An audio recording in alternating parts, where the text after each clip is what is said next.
Hello friends, good morning. My name is Deepika. My topic is translation of chapter 2. Sonia had severe toothache. સોનિયાને દાંતમાં ભારે દુખાવો હતો. She could not eat anything. તેણી કશું ખાઈ શકતી ન હતી. Nor could she go to school. તેણી સ્કૂલ પણ જઈ શકતી ન હતી. Studying at home was also impossible due to pain. દુખાવાના કારણે ઘરે અભ્યાસ કરવો પણ અશક્ય હતો. She was not able to sleep also. તેણી સૂઈ શકતી પણ ન હતી. સોનિયા, ઓ માં, it's unbearable. આ ખૂબ જ અસહ્ય છે. We must visit a dentist. આપણે ડેન્ટિસ્ટની વિઝિટ લેવી જોઈએ, સેડ હર અંકલ અશોકભાઈ. તેના કાકા અશોકભાઈને કહ્યું. The same evening they were at the dental care clinic of doctor Sharma. તે જ સાંજે તેઓ ડોક્ટર શર્માના ડેન્ટલ કેર ક્લિનિકમાં હતા. Doctor Bansi Sharma is a young and competent doctor. Doctor Bansi Sharma એક યુવાન અને સક્ષમ ડોક્ટર છે. Doctor Sharma, hello young lady, what's the matter with you? Hello નાની છોકરી, શું થયું છે તમારી સાથે? સોનિયા, માં, આ doctor, I have terrible toothache. Doctor, મારે ખૂબ જ ભયંકર દુખાવો છે. Doctor Sharma, I can see, હું જોઈ શકું છું. Let me check it. મને જોવા દો. Seat chair please. ચેર ઉપર બેસો. Doctor Sharma, now open your mouth and say ah. હવે તમારું મોઢું ખોલો અને કહો આ. Sonia, sorry doctor, I can't open my mouth any wider than this. Sorry doctor, હું મારું મોઢું આનાથી વધારે પહોળું કરી શકું તેમ નથી. Doctor Sharma, that's okay. I can see, હું જોઈ શકું છું. I see a black spot on of your molars. હું તમારી દાંતમાં એક કાળો દાગ જોઈ શકું છું. There seems to be a cavity there. ત્યાં એક કેવિટી હોય તેવું લાગે છે. Ashokbhai, a cavity? શું cavity? Doctor Sharma, yes, a cavity and quite a big one. હા, કેવિટી અને ઘણી મોટી. I am પ્રિસ્ક્રાઇબિંગ sum medicine today. આજે હું થોડી દવાઓ લખી આપી રહ્યો છું. The pain will subside by tomorrow. કાલ સુધી દુખાવો ઓછો થઈ જશે. Only then the further treatment is possible. તેના પછી જ આગળની સારવાર શક્ય બની શકશે. Can you come back tomorrow? શું તમે કાલે પાછા આવી શકો છો?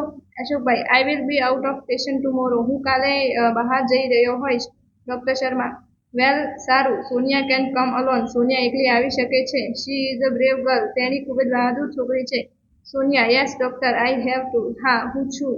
Next day Sonia felt better. બીજા દિવસે સોનિયાને ખૂબ જ સરસ લાગ્યું. She did not have much pain. તેણીને દુખાવો પણ થતો ન હતો. She visit the doctor again at the fix time. તેણીએ ફિક્સ ટાઈમ ઉપર ડોક્ટરની વિઝિટ લીધી. Doctor Sharma, how do you feel today young lady? નાની છોકરી, તમને આજે કેવું લાગે છે? સોનિયા, મચ બેટર, ઘણું સારું. Doctor Sharma, yes, it's done. હા, થઈ ગયું. Thank you for keeping your mouth open without speaking a word. કોઈ પણ શબ્દ બોલ્યા વગર તમારું મોં ખુલ્લું રાખવા બદલ આભાર. As Sonia was the last patient that day. તે દિવસે સોનિયા છેલ્લી દર્દી હોવાથી the doctor could spare time to talk to her. Doctor તેને વાત કરવા માટે ટાઈમ આપી શક્યા. Sonia, doctor, would you tell me why I got this cavity? Doctor, તમે મને જણાવી શકો છો મને આ કેવિટી કેમ થયું છે? Doctor Sharma, well, tell me one thing. સારું, તમે મને એક વાત કહો. Are you found to sweets? શું તમે મીઠાઈના શોખીન છો? Sonia, yes, I am. હા, હું છું. I love eating chocolate and ice cream as well as other sweets. Chocolate અને આઈસ્ક્રીમ તેની સાથે જ બીજી મીઠાઈઓ ખાવાનું મને ખૂબ જ પસંદ છે. Doctor Sharma, and now tell me one more thing. અને હવે મને બીજી વાત કહો. Do you brush your teeth regularly twice a day? શું તમે દિવસમાં 2 વાર બ્રશ કરો છો? Do you clean your mouth after meals and after eating chocolate or ice cream? જમ્યા પછી અને ચોકલેટ કે આઈસ્ક્રીમ ખાધા પછી તમે તમારું મોં સાફ કરો છો? Sonia, no doctor, I brush my teeth only in the morning. ના ડોક્ટર, હું ખાલી સવારમાં જ બ્રશ કરું છું. Doctor Sharma, that's the problem. આ જ તો સમસ્યા છે. You are not taking proper care for your teeth. તમે તમારી દાંતને પૂરી કાળજી લેતા નથી. You must brush your teeth properly twice a day. તમારે દિવસમાં 2 વાર બ્રશ કરવું જોઈએ. વન્સ ઇન ધ મોર્નિંગ, એક સવારમાં, and once again before you go to bed, અને સાંજે સૂતા પહેલા. Sonia, what is the right way of brushing the teeth doctor? બ્રશ કરવાનો સાચો રસ્તો કયો છે ડોક્ટર? Doctor Sharma, most of the people brush their teeth while moving the brush in sideway only. મોટા ભાગના લોકો બ્રશને ખાલી સાઈડમાં ફેરવીને તેમના દાંત સાફ કરતા હોય છે. But the right way is to move it. પણ સાચો રસ્તો એ છે કે upward and downward, તેને ઉપર અને નીચે. So that is remove the teeny bits of food stuck between the teeth. ફેરવો જેનાથી કે તે ખોરાકના નાના કણો ફસાયેલા દાંતમાંથી નીકળી જાય. The germ lines should also be brushed with gentle strokes. Germ લાઇનને પણ નીચેથી બ્રશ કરવી જોઈએ. Not only this, clean your mouth after every meals and every time you eat chocolate or ice cream. આટલું જ નહીં પણ જમ્યા પછી અને જ્યારે પણ તમે ચોકલેટ કે આઈસ્ક્રીમ ખાઓ છો ત્યારે તમારું મોં સાફ કરો. Sonia, would you tell me the reason, doctor? શું તમે મને કારણ જણાવી શકો છો, doctor? Doctor Sharma, cleaning of the mouth is the first requirement of dental hygiene. મોંની સફાઈ એ દાંતની સ્વચ્છતાની પ્રથમ જરૂરિયાત છે. If you don't clean your mouth, જો તમે તમારું મોં સાફ નહીં કરો તો the teeny bits of food inside stick to the surface of your teeth. જો તમે તમારું મોં સાફ નહીં કરો તો અંદરના ખોરાકમાં રહેલા નાના કણો દાંતની નીચેની સપાટીએ and in the space between your teeth અને નીચે ફસાઈ જતા હોય છે. Now germs feed on these food particles who eventually eat a part of the teeth too. હવે જર્મ્સ તે ખોરાકને ખવડાવે છે અને આખરે દાંતના ભાગને પણ ખાઈ જાય છે. They destroy the enamel coating of the teeth. તેઓ દંતવલ્કનો નાશ કરે છે. And in the long run it leads to cavity. અને લાંબા ગાળે કેવિટી તરફ દોરી જાય છે. Sonia, enamel coating, what is that? દંતવલ્ક એ શું છે, doctor Sharma? For that you need to understand the construction of our teeth. તેના માટે તમારે અમારા દાંતના બાંધકામને સમજવાની જરૂર છે. Our teeth have 3 layers. આપણે દાંતના 3 સ્તર હોય છે. The uppermost white layer is called enamel. સૌથી ઉપરના વ્હાઇટ સ્તરને એનેમલ કહેવામાં આવે છે. It is the hardest and strongest part of our body. તે આપણા શરીરનો સખત અને મજબૂત ભાગ છે. The second layer is called dentin. અને બીજા સ્તરને ડેન્ટિન કહેવામાં આવે છે. It is slightly yellow. તે થોડો પીળો હોય છે. The innermost layer is called dental pulp. અને સૌથી નીચેના સ્તરને dental pulp કહેવામાં આવે છે. In your molars there was a cavity which now no more exists. તમારી દાઢમાં જે કેવિટી હતી તે અત્યારે અસ્તિત્વમાં નથી. Sonia, molar, what is it? દાંત એ શું છે? Doctor Sharma, it's a kind of teeth. તે દાંતનો એક ભાગ છે. લુક એટ ધ ચાર્ટ જુઓ. There are 2 types of teeth. આ 2 પ્રકારના દાંત છે. Deciduous teeth, પાનખર દાંત, also known as a milk teeth. તેને દૂધના દાંત તરીકે પણ ઓળખવામાં આવે છે. And permanent teeth, અને કાયમી દાંત. Deciduous teeth are easily 20 in number. પાનખર દાંત સામાન્ય 20ની સંખ્યામાં હોય છે. And they shed on by one after growth. અને તેઓ વૃદ્ધિ પછી એક ખરી જતા હોય છે. ત્યાર પછી new permanent teeth come up. નવા કાયમી દાંત આવે છે. They are usually 32 in number. તેઓ સામાન્ય 32ની સંખ્યામાં હોય છે. Sonia, yes, I also have 32 teeth, but they are not the same.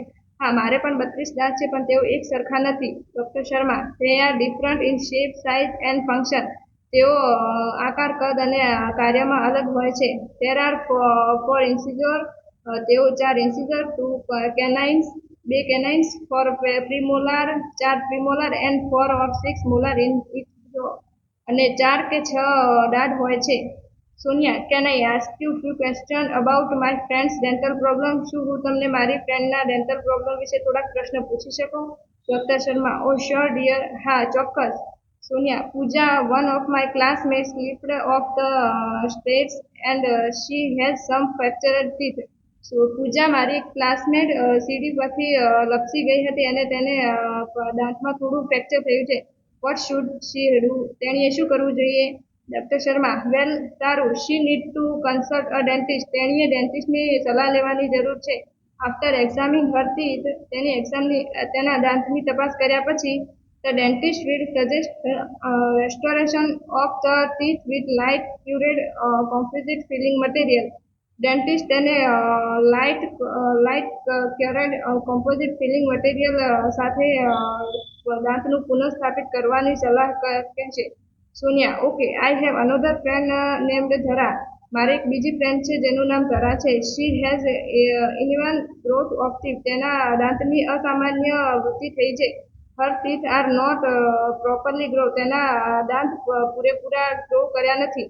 She feel very embarrassed at time, તેની ખૂબ જ અમુક ટાઈમે ખૂબ જ શરમ અનુભવે છે. એની એડવાઇસ ફોર હર, તેના માટે કઈ સલાહ છે? Doctor Sharma, no one should feel embarrassed about physical deformity, શારીરિક ખોડ માટે કોઈએ શરમ અનુભવવાની જરૂર નથી. Her problem is called crowding, તેણીની પ્રોબ્લેમને ફીડ કહેવામાં આવે છે. Now there is solution for this problem also, હવે આપણી જોડે આની પ્રોબ્લેમની સોલ્યુશન પણ છે. The patient has to go for an orthodontic treatment, હવે પેશન્ટે ઓર્થોડોન્ટિકની સારવાર લેવા જવું પડશે.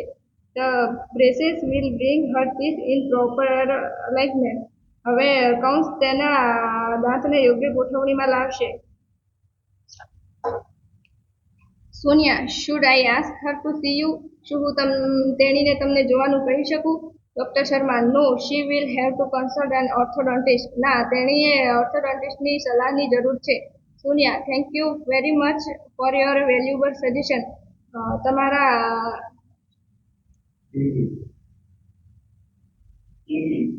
તમારા કિંમતી સલાહ માટે ખૂબ ખૂબ આભાર.